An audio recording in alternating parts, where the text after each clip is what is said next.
It's time for Veterans Issues, the show that brings you information about veterans, military, and their family. Now here's your host, Ken Rollins. Welcome to Veterans Issues. Ken Rollins here, and good to see you today. Appreciate you tuning in. Today's guest, David Conrad, and we're going to talk about a lot of things you're going to be interested in, so stay tuned. He's an old retired sergeant, and we'll get right back to you in just a second. Get that pen. Welcome back to Veterans Issues. Ken Rollins, and we're going to talk to a fellow today that's come up here from Montgomery. A lot of people drive up from there, so he don't hold a long distance record, but it is good that he drove up in that distance to be with us today to talk about a very important subject. And first of all, let's meet David Conrad. David Conrad. Good to meet you, Ken. Good to meet you for the first time. And we just met in the green room this morning, but we've been talking for a while about the show. I do appreciate you driving up today. Well, I appreciate Run being any here. problems? Not at all. Being an old state trooper, you know where the spots are down there to look out for you. Stay out of Birmingham. Yeah, the way I did is I don't worry about them. I drive that road a lot, as long as you within reason. Know what the only time I've ever had a problem was when I was going through a little place on Highway 21 close to Rockford, and had to hammer down a little bit trying to get to a meeting there in the Senate. And I was in a school zone, so other than that, yeah, that was uh-oh. And it was real nice. They gave me a warning, be careful. But anyhow, I showed them I had to get to the Senate real quick, you know. But that wasn't their fault I was running late. You was in the service, you was in the military. So with Yes, the sir. Veterans Issues we like to talk about. Oh, yeah, I spent 8 years on active duty and 20 years in the Guard flying airplanes and helicopters. And not in the Army. Yes, in the Army. In the Army, okay. Because I figured you was going to go off and I was in the Navy, the Air Force, or whatever, but you was flying planes in the Army? Yeah, So, absolutely. I flew the C-7 Caribou. okay. I was talking about that to a friend of mine yesterday. I love that plane. I rode on some low-level, low-lex, they call them, drops, and some high-lex drops at Fort Benning, where they'd push Jeeps out of the back of it. Absolutely. That I'm going to tell you, that's until that weight leaves the plane, and it does when 2,000 pounds gets out real quick. Yeah, it does. It's like when you was a kid and you rode over them hills real fast in an automobile and you lose your stomach, you know. That's kind of the Absolutely. way I felt about it. It's kind of like flying a sky crane. When did you serve? What years? I served, I started in the military in 1965, and I spent 2 years in Vietnam, December 67 to 68, and then 71 to 72. So you wasn't there during the Tet Offensive? Oh, yeah. Was you? Oh, yeah. We all know about that, don't we? I flew 18 straight hours and never got out of the seat. If we got some time, we'll talk. I want to talk about what you're here to talk about today. I got the wrong information. I wrote myself some notes, but I forgot how I was on here. We're going to talk about a Senate Bill 170, and for the folks out there that's interested in laws and things that happen to the state of Alabama, they might think that this is not of interest to them, but they need to hear what we're talking about today, because when you told me, I want you to come up here and tell the folks about it. And the Senate Bill 170 is what? Senate Bill 170 is to give the Poarch Creek Indian state police powers. But it does more than just give it state police powers. It gives them, according to the definition of a reservation, any property they own at this time and any property they buy in the future will be considered by the state a reservation. The implications come in when it's taken into trust by the federal government, these reservations. It comes out of the tax base of the Hold it counties. right there. So the Poarch Indians could buy some property over in Sylacauga, and that would be That would considered become an Indian reservation as soon as they bought it. even if it was not an Indian reservation for That's correct. That's correct. That is something. Who's the senator on this bill? Well, they have numerous sponsors, and we can go through them all: Britton, Watley, Allen, Ward, Busman, Williams. Okay, Cam Ward and that bunch of. Yeah, Okay. and then we've got Smith, Wagner, Stutz, Melson, Stanford, Schofield. Marsh is one of them, or Sand, Brubaker, and Glover. Okay, so they the thing, I'm looking at my notes here, and the Porch Indians are trying to get a bill passed, and what is the purpose of that for them? The purpose for that for them is eventually it will come out of the tax base. Now, they could buy a strip mall. Any money made in that strip mall, once it becomes in trust, the state cannot tax it. The state has no control over it. We know that they have down by Atmore 5,000 acres that adjoins their reservation that is considered a reservation now. Just because they claimed it. No, they purchased the Purchased land. it and they own it. I mean, And if this bill passes, that becomes an Indian reservation, according to the state. The state gives up all its rights to object to it being taken into trust. Once it's taken into trust, this rural county cannot tax that property or any business or anything that happens on that property. what I need to say at this point is, all the people out there watching have heard about our money problems in the state, especially with the prisons here lately. And those are real. I mean, we're in trouble. And I saw where one state was going to turn in the National Guard to take over the prisons because they don't have enough people, and the people are afraid to work for the correction system. So with that said, the state of Alabama is looking for funds. Mm-hmm. But if I understand what I read, do the Porch Indians owe the state of Alabama $350 million, or is that? Absolutely. The Porch Creek Indians were never recognized by Congress, which is mandatory. They were recognized by the Bureau of Indian Affairs. That makes them not tax exempt. The money they have made through these casinos and everything should have been taxed, and the total is in excess of $350 million. Well, let me so we don't get too fast. The Bureau of Indian Affairs has recognized the Porch Indians, but Congress has not. So in order to get the benefits of sovereign immunity, you have to be recognized by Congress, and this has not happened. So when you see Wind Creek and those places, they're making a lot of money, but they owe the state of Alabama. They are not paying tax. Our and they owe the schools state could of use $350 million. Yes, and right now in Congress, Representative Burns from Mobile has Bradley Burns has got a bill in Congress. It doesn't say it, but surreptitiously, the wording will recognize them in Congress as a tribe of Indians. If that happens, the state will lose that $350 million. Now, that passed out of the House of Representatives in Washington. None of our representatives said one thing to their constituents that this was going to happen. Boy, the Indians love that, don't they? They've got the money. Yeah, but I mean, I was thinking, I go through this thing, as I told you earlier, that every year with earmarking and things with veterans funds and things like this, $350 million would build 2 prisons if they were saying 800 million is what it's going to take. Mm-hmm. We nearly had, if they would pay up, that'd be a couple of your prisons right there. That's exactly right. Now, the Revenue Department of the state of Alabama has standing to sue for that money. And all this material has been delivered to the Attorney General. Hold that point, because they tell me we got to go to the break. We're going to go to a break here and pay the bill. We'll be right back. We're going to talk about money. Welcome back to Veterans Issues. Ken Rollins, and we're talking with David Conrad. David, when we went to commercial, we were talking about the money, the $350 million, and what this could do if they were. And I want to insert something in there. You know, a lot of people are against gambling in the state. You know, when they do the lottery and all that kind of thing, and this is gambling money, $350 million in that casino.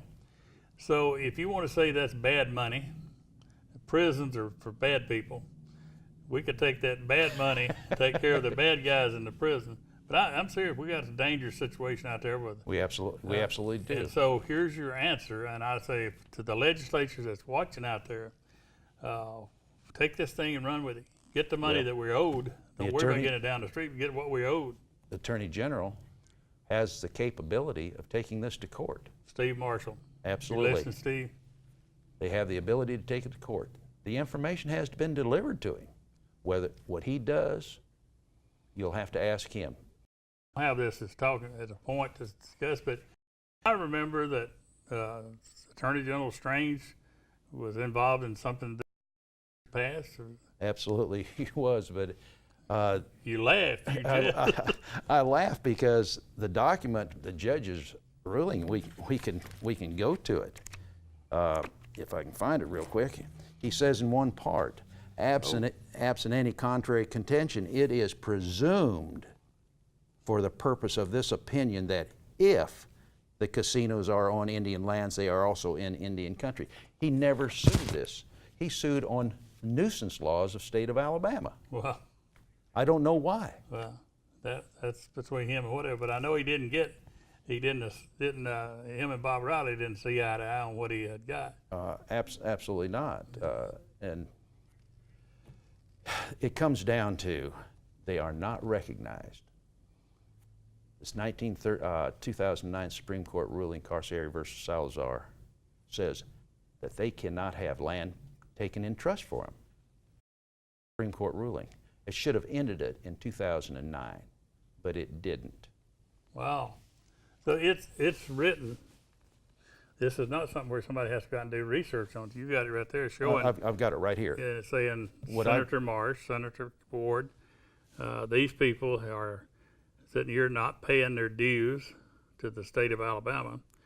They're reaping the harvest off of the people coming through their doors, but they're not paying out.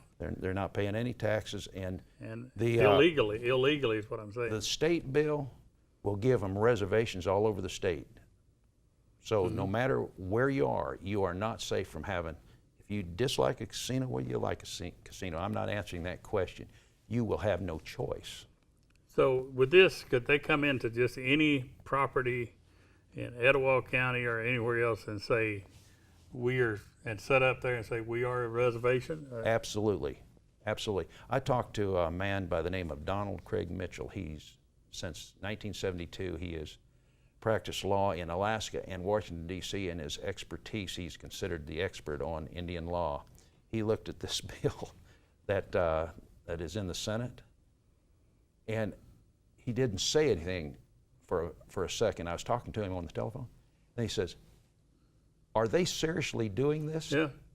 I'm thinking, if I'm a legislator in Montgomery, I'm thinking that if they have got property dedicated as a reservation, they have proven by documentation somewhere through history that that property was one time occupied by the Native Americans, some tribe, and that belongs to them. That is sovereign to the state of Alabama.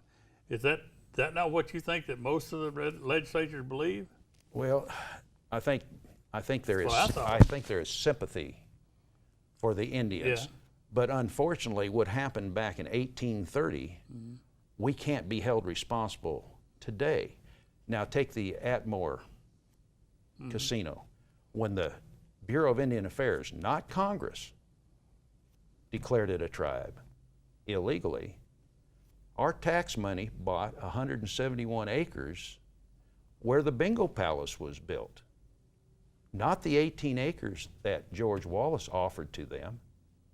We bought the land that the palace was built on. That was not necessarily Indian land. It was not necessarily Indian land. How about that? So that could be where we sit in the state right now, is this group of people could just go set up a mobile home and get an address and have water bill come in there and say, okay, this is my home. I'm ancestry of Porch Indian, and so now we are a reservation of this 360 acres, and here we're going up lights, and we're going to have a casino. All you need is title to the land. Title to the land. Title to the land.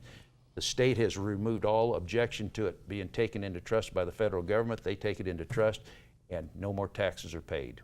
Now, to a rural county, those land taxes are very, very important.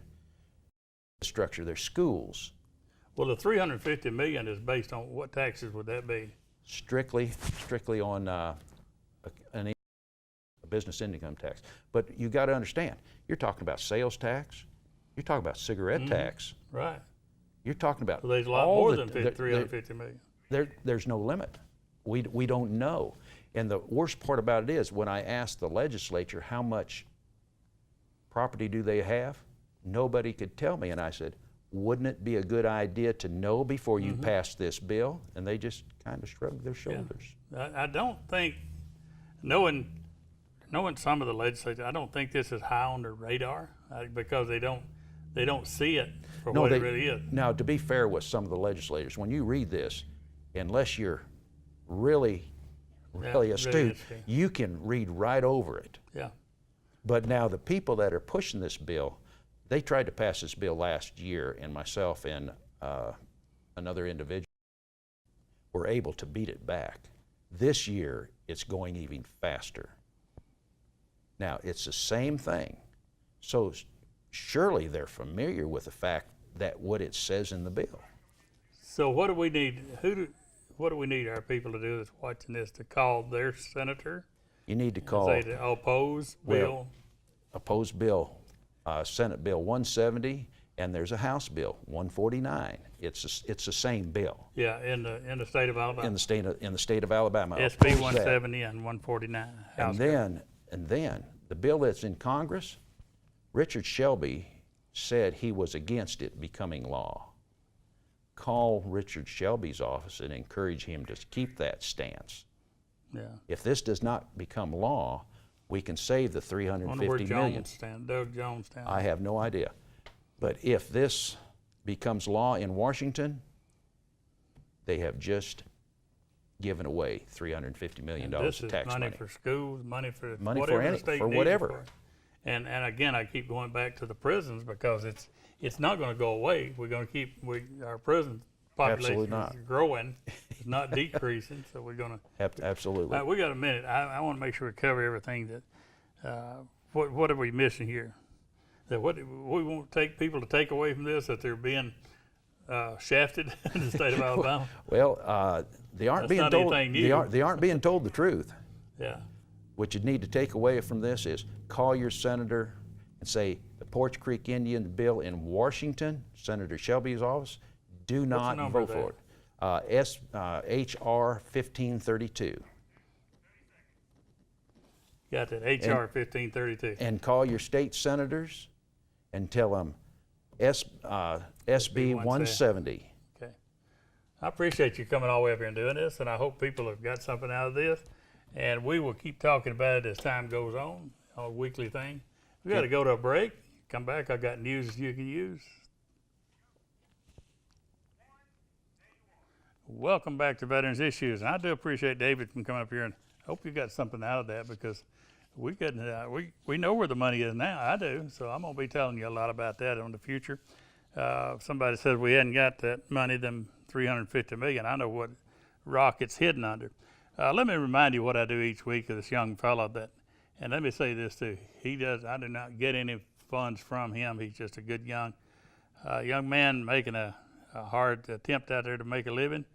And his name is Hayden Crow. And Hayden's number is 256-201-7757. 256-201-7757. If you need your grass cut, trimmings, or anything like that. He's got a landscaping business, and I started using him last year after using the fellow for a lot of years, and this guy just blows him away. He's a real good, hard worker. So just share that with you and thank me for it later. I want to remind you about the Patriots Ball up in Coleman on Saturday, February the 24th. That hadn't passed yet. That's right down the road here. At 1,700 hours for you Marines. That's when the little hand's on 5 and the big hand's on 12. I think that's the way it goes. And Noah Galloway will be the keynote speaker up there, the double amputee from the Iraq War. 205-789-9637. Or you can go to patriotsballofalabama@gmail.com. All one word, patriotsballofalabama@gmail.com. And I want to remind you about the people that sponsor the show.